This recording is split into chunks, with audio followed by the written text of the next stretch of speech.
Hello, friends. Today we'll be talking about the climate of Pakistan. This is the unit 2 of your Humana Sethi textbook, The Environment of Pakistan. And from this chapter, I'll be talking about the climatic elements, and from these climatic elements, I'll be touching upon temperature in detail. Okay, so let's move on. Seasons of Pakistan. This is figure 2.3. It's not very clear here. I've written it down separately, but just to help you understand, this is the figure of your textbook. So there are four seasons that as Pakistan experiences. It's the winter season, early summers, late summers, and the post monsoons. What happens during each season? We will look at it in detail now. The winters, they begin from mid December to March. Okay, so the first row that you see here is about the temperature. The second row is of the coastal areas. What happens during each season in the coastal areas? The third one talks about rainfall, and the fourth one talks about pressure. So, in the winter season, the temperature drops to 5 to 15 degrees centigrade. In the coastal areas, the temperature is mild to warm. And because why is it mild? It's because of the moderating influence of the sea, and that's the maritime influence. We have discussed that earlier. Rainfall during winters is from the western depressions, and these are winds that blow from Iran and Afghanistan, coming from the western part of Pakistan, and they bring rain only to the western parts of Pakistan. The pressure there is high, so temperature and pressure is inversely proportional. As the temperature drops, the pressure will always increase, so you have to keep that in your mind. Secondly, early summers. They begin from April to June. The temperature starts to shoot up, and Karachi, that's the coastal areas, there also you'll experience high spells of temperature. This is because of hot winds that come from Rajasthan, a place in India, from the eastern part of Pakistan, and they tend to increase the temperature of the coastal areas. Now there are thunderstorms in the northern part of Punjab, and also in the Peshawar Valley, so they bring rain there, and the pressure here during the season starts to go down or lowers. So this low pressure area develops in the part of Multan. This low pressure actually attracts the moisture laden winds from the Bay of Bengal. Bay of Bengal is a sea situated in the eastern part of Pakistan, and the main system of monsoon that brings rain to Pakistan, that is the southwest monsoons, they develop on the Bay of Bengal. They are called as southwest monsoons because they blow towards the western part. From the east, they are blowing towards the west, so that's why they're named as southwest monsoons. You don't have to get confused, as the Bay of Bengal is in the eastern part of Pakistan. So I just mentioned it here. Now, what happens in the late summers? The temperature still rises up. It exceeds 35 degrees centigrade. In the coastal areas, there's the formation of the stratus clouds, and they are grey color clouds, and they tend to lower the temperature there. In Punjab, northern parts of Punjab, there's heavy rain. So the intensity of the rainfall, you'll see a trend here. It starts to decrease as you move from north to south. In south, there's less rain, and in the plain in the Balochistan plateau, you will find no rain at all. Pressure is again low because the temperature is increasing. Post monsoons, again there's a fall in temperature, and in Karachi or the coastal areas, October is a hot month, but November and December the temperature starts to drop down. It's mostly dry during this season, and because there is no active wind system present, and the pressure will be high because the temperature is falling. So these are the four seasons that Pakistan experiences. Climatic elements. There are four climatic elements, and these climatic elements are responsible for the seasonal and regional variations in the climate of Pakistan. And what are they? Temperature, rainfall, pressure, and winds. We'll be talking about temperature in detail in this video. Temperature. So the variations in temperature mainly are because of two factors in Pakistan, mainly because of the latitudinal factor and the diversity of relief. Latitudinal factor means we are situated between latitudes 24 degrees north and 37 degrees north. So this is a wide cover of latitudes. So that's 24 degrees north to 37 degrees north, and because of this difference, there is a variation in the temperatures of the different regions of Pakistan. Now, there's a diversity of relief. We already know that we are blessed with six topographical areas, and the terrain of these areas is very, very different from one another. We have very high mountains, 8610 meters. We have coastal areas which are very low lying. Then we have areas that are extremely hot, which are called as thermal pole of Pakistan, Jacobabad, where the temperature touches to 53 degrees centigrades. And then we have coastal areas where the climate usually is moderate because of the sea breezes and the maritime influence. Alright, now the factors affecting temperature of any particular area. So they are the latitudinal effect. Um, what is a latitudinal effect? It is about the equator. That is, how close is an area to the equator. If it's closer, so it will be hotter, and if it's far away, so it's going to be cooler. So if you talk about Pakistan, Pakistan is situated a little above the Tropic of Cancer, so the southern part of Pakistan will be a little closer to the equator, so therefore it's hot. It tends to be a little hotter, whereas the north is cooler. Continental effect, it's the second factor that affects the temperature of any place, and continental effect is the distance from the sea. That is, certain areas or regions, they do not have a sea on its border, and if they don't have a sea or a water body on its border, so they are away from the maritime influence. They're not affected by the maritime influence, so that is also a factor which affects the temperature of that particular area. Such areas will have extreme sort of climatic conditions. Their summers are also extreme, and their winters are also extreme. Unlike those areas situated close to the sea. Altitude and temperature are very close relation. They are inversely proportional. As you move upwards, the temperature drops down. Air density and temperature, they are directly proportional. That means when the air density is high, how is the air density high? When there are a lot of particles in the air, dust particles, or the molecules of the air are not very far apart. That usually happens at the sea level or nearer to the surface of the land. As you move up, the air becomes less dense, and so does the temperature. Also, the temperature also drops down. So with every 1000-meter increase in the altitude of the land, there is a 6.5 degree centigrade drop in the temperature. So that's very interesting. Okay, so these are the factors that affect the temperature.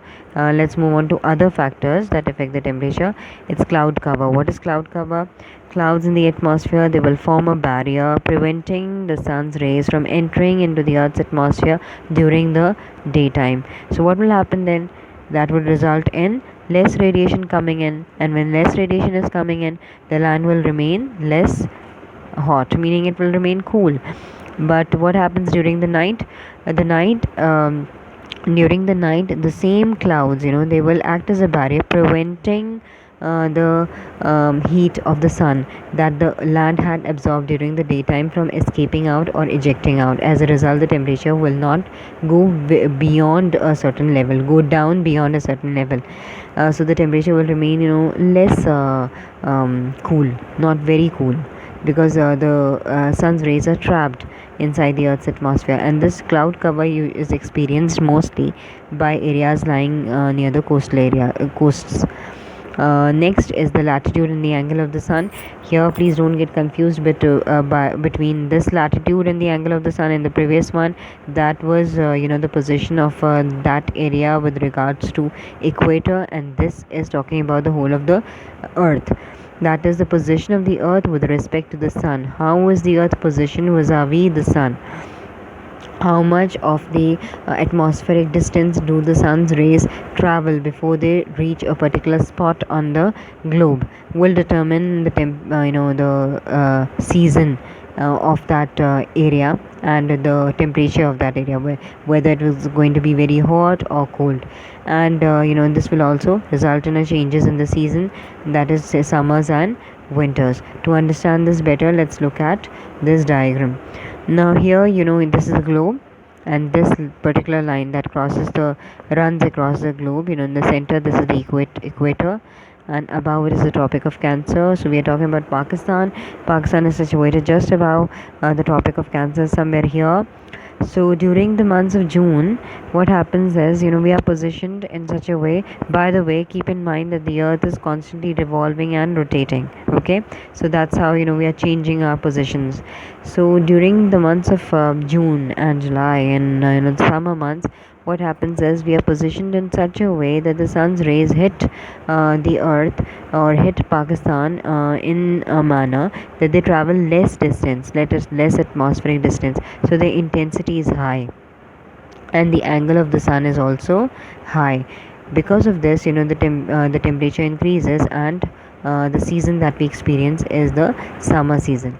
Now during the winter season, we are positioned in such a way that the sun's rays, they hit when they hit the surface of Pakistan, they are slanted and they are traveling a greater distance in the atmosphere, so the intensity of those rays, they decrease, and as a result we experience winters during that time of the year. And the angle of the sun is also low, so you have to keep in mind that during summers the angle of the sun is high, and during winters the angle of the sun drops down or it is low. I hope it's clear now. Now moving on to the next slide. So we are left with seasonal and regional variations in temperature. Now what is this? Okay, before you get confused, yeah, so this is the figure 2.8 of your textbook. Now this figure is extremely important, and I am showing this figure because it's not very clear here, just to help you understand that it's there in the textbook, in your textbook, and you have to understand it very well. It's not clear here, so I've written it down separately. We'll be discussing it in detail. What is this actually? In the exams, you will get questions like why is Gilgit very cold in winter, or why is Islamabad hot in summers? So there are certain reasons for it.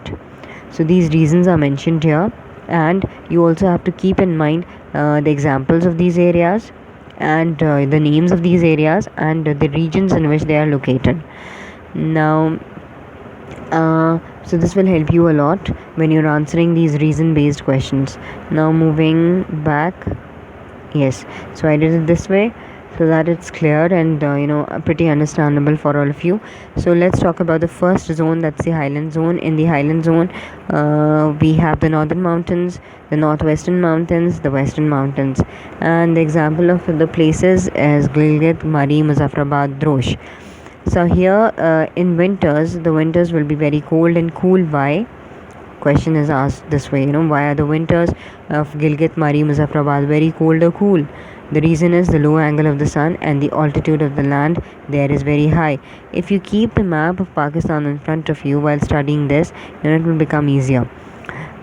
Just try to locate Gilgit, Mari and Muzaffarabad. Okay, where are they? In the highland zone. Okay, yes, so that means they will have a low angle of the sun during the winters, and the altitude there is also high, so it's understandable that their winters will be very cold and cool. Summers, now the summers will be mild and warm. Why?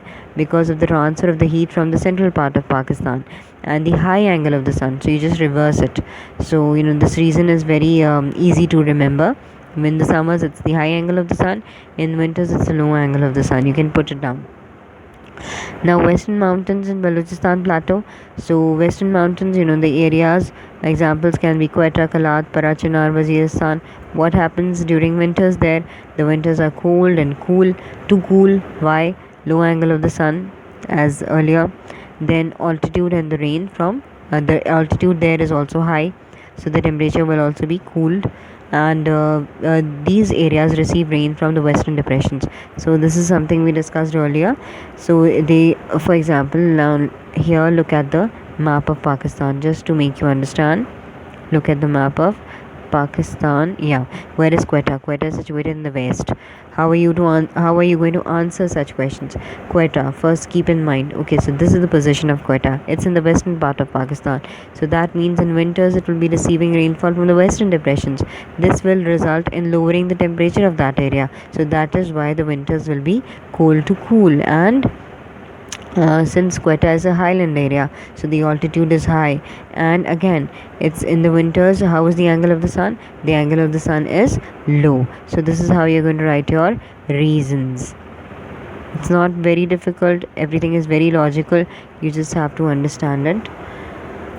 Okay, now what about summers in Quetta or Kalat, Parachinar, Waziristan? They are mild to warm. Why? Because of the continental effect. I discussed this a while ago. Continental effect, they are situated inland, not bordering any ocean or sea. That is why there the climate will be extreme, and the angle of the sun will be high because it's the summer season. Okay. Now, lowland zone, talking about Islamabad, Sialkot, Multan, Jacobabad, Sakha. The winters will be cool and mild there. Why? Low angle of the sun and the continental effect. The summers there will be again hot. Why? High angle of the sun and the continental effect. Let's look at the map again.